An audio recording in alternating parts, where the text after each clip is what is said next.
Bonsoir. J'ai préféré écrire quelque chose.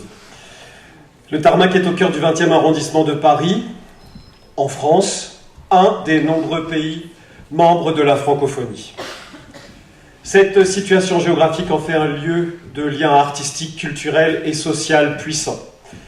Après avoir construit pendant plusieurs années un atelier d'écriture dans une structure nationale voisine, j'ai pu observer l'incroyable vitalité linguistique de la population de ce territoire, multiple, citadine, d'une diversité extraordinaire. Cette cohabitation se structure autour de notre langage commun. Quelle langue parlons-nous? Quel langage se construit au quotidien, ses nombreuses influences?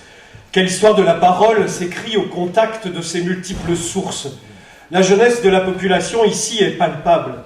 Il n'est pas étonnant que l'Est parisien soit le terreau sur lequel on observe le plus d'infrastructures où la pratique de la langue française s'interroge quotidiennement à travers des cafés, des salles de spectacle, de concerts, des lieux alternatifs où résonnent les slameurs, les rappeurs, les poètes, les acteurs de langue française. Le Tarmac y est un repère, où de nombreux auteurs, autrices, parmi les plus engagés dans la francophonie, s'exercent à cette invention permanente de notre patrimoine commun. À travers ces créations, des plumes confirmées côtoient parfois de véritables friches de langue. Il permet le rassemblement de toute une population, ne voulant plus être les locataires de la langue française, mais les détenteurs de son identité au XXIe siècle, comme l'a si bien fait entendre Sonny Laboutancy. Il est alors évident pour moi que cette recherche artistique doit se poursuivre en son sein. Je pourrais partager ici mes émotions de spectateur, mes rencontres artistiques, mes découvertes littéraires passionnantes au sein du comité de lecture, mon enthousiasme à la direction de cet atelier qui réunit des amateurs et des adolescents de l'AJE, l'Association pour la jeunesse et l'éducation, à la MP2A Saint-Blaise, mais je témoignerai d'une seule de mes multiples aventures pour vous raconter pourquoi, aujourd'hui, il est nécessaire à mes yeux que ce projet se pérennise. Monsieur Tagawa, principal adjoint du collège Jean Perrin, fort creusé de mixité culturelle dans le 20e arrondissement, situé à quelques rues d'ici, appelle au mois d'octobre l'équipe du Tarmac. Il vient de Marseille, en poste depuis peu, il a entendu parler du Tarmac. Il se retrouve avec 13 ou 14 élèves en décrochage, à qui le collège offre un programme spécifique de réinsertion dans la vie scolaire. Il sait qu'en l'état, la perspective d'une déscolarisation totale est la plus forte. Il pense qu'il est nécessaire de leur offrir des activités qui ouvrent leur champ de perception. Il pense que la mise en place immédiate d'un atelier de théâtre dans les jours qui viennent serait essentielle pour cette séance. Comment refuser? Acteur, metteur en scène, le théâtre m'a sauvé. Entendre qu'il est possible de transmettre cette bouée à des jeunes gens perdus dans la confusion de leur âge, de leur société, je me devais d'accepter en dépit des problèmes de disponibilité, des réflexions. Avec Valérie Baran, Julien Bourguignon, qui fait un incroyable travail en tant que responsable des relations publiques au Tarmac, et j'en profite pour souligner l'incroyable engagement du travail de l'ensemble de l'équipe du Tarmac, nous avons mis en place très rapidement une action artistique. La complicité avec Audrey Bertrand a permis que nous partagions les séances au milieu de nos emplois du temps pour que l'atelier puisse voir le jour. Je les ai découverts, Bakary, Koumba, Mohamed, Sarah, Antoine, Sofiane, Rama, aiguisé, acerbe. La rencontre fut complexe, défiante, suspicieuse.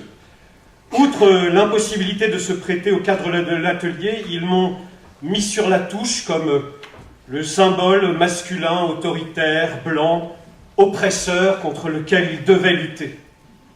Lorsque je les ai questionnés sur les raisons de cette opposition, de cette défiance, leur réponse était entendue, stéréotypée, sectarisante. Il leur semblait impossible que nous ayons quelque chose à imaginer ensemble. Ils n'y avaient même jamais pensé.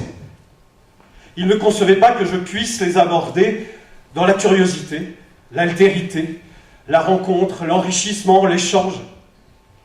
J'étais le colon. Ils étaient les sauvages. J'étais le Français. Ils sont les Français.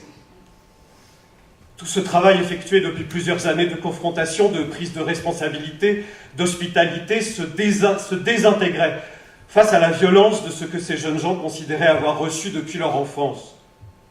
J'ai failli pour la première fois abandonner face à ce constat évident d'un ratage de la République laïque auquel je suis pourtant tant attaché et qui ne nous permettait plus de nous envisager différents, mais ensemble. J'avais ce jour-là, par hasard, dans mon sac, pourtant un ensemble de poésies choisies. Au bord de la rupture, vraiment, l'intuition me vient. Et pourquoi pas de la poésie? Quitte à perdre, pourquoi ne pas prendre le risque? J'ai commencé avec un poème de Claude Roy, « Jamais je ne pourrai », dont un extrait est le suivant. Le poète n'est pas celui qui dit « je n'y suis pour personne ». Le poète dit « j'y suis pour tout le monde ». J'ai enchaîné avec un poème attribué à Léopold Sédar Senghor, poème à mon frère blanc.